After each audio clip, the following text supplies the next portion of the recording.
ఈ నెల 24వ తేదీ మరి యుఎస్ఏ నుంచి వచ్చిన ఒక ఆవిడ జ్యోతి గారు, జ్యోతి ముదులేని గారు మరి వాట్సాప్లో అట్లా ఇవన్నీ కూడా వైరల్ అయిన తర్వాత ఎక్కడి నుంచి సోర్స్ అని చూస్తే మరి ఇన్స్టాలో ఆవిడ మన శ్రీకాళహస్తి టెంపుల్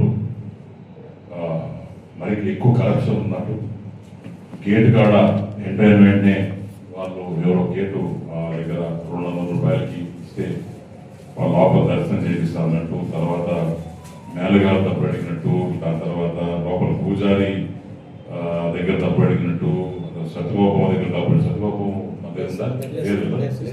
తప్పు అడిగినట్టు, అలా మల్టిపుల్ చోట్ల డబ్బులు అడిగి ఎక్కువగా కరప్షన్ ఎక్కువైపోయింది కాళహస్తి టెంపుల్ అని చెప్పి ఆవిడ వీడియో పెట్టడం జరిగింది. నేను కూడా ఆవిడ గురించి ఎక్కువ నేను కామెంట్ చేయను, ఎందుకంటే లేడీ కాబట్టి మనం పద్ధతి కాదు కాబట్టి నేను ఎక్కువ మాట్లాడను. కానీ ఏంటంటే ఒకవేళ నిజంగానే ఇలాంటి ఇష్యూస్ ఏమన్నా ఉంటే తప్పకుండా ఈ కాళహస్తి టెంపుల్లో టోల్ ఫ్రీ నెంబర్ ఉంది, నెంబర్స్ ఉన్నాయి, ఈఓ గారు ఉన్నారు, పిఆర్ఓ ఆఫీస్ ఉంది, దాని తర్వాత పెద్ద వ్యవస్థే ఉంది. సో ఎక్కడ కూడా ఈ రకంగా స్వామివారి మనోభావాలు లేకుంటే ఇక్కడ జరిగే తప్పులు జరుగుతున్నాయనే దానికి ఎటువంటి ఆధారాలు లేకుండా అలా పెట్టడం అనేది భాగ్యం కాదని నేను అనుకుంటున్నాను.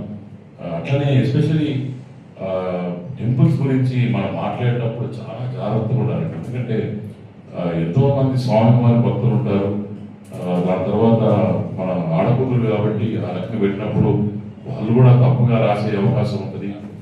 అట్నే ఈరోజు నేను జ్యోతి గారికి ఒక విషయం చెప్పదలుచుకున్నాను. ఎందుకంటే అమ్మ మేము వచ్చిన తర్వాత, ప్రభుత్వం వచ్చిన తర్వాత దగ్గర 20 నెలలు గడిచిన ప్రాంతంలో దగ్గర 8 నెలల నుంచి Srikalahasti temple Andhra Pradesh number 1 temple తల్లి.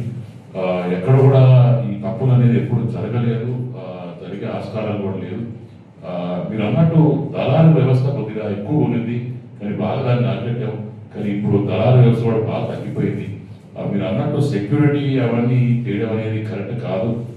మీరు మన ఏ ఉద్దేశంతో పెట్టారో మీకే తెలియదు. కానీ దాని తర్వాత దీన్ని అడ్వాంటేజ్ తీసుకుంటూ మరి అదే పొలిటికల్ నిజంగానే వైసీపీ నాయకులు నిజంగానే ఆలోచన చేయాలయ్యా.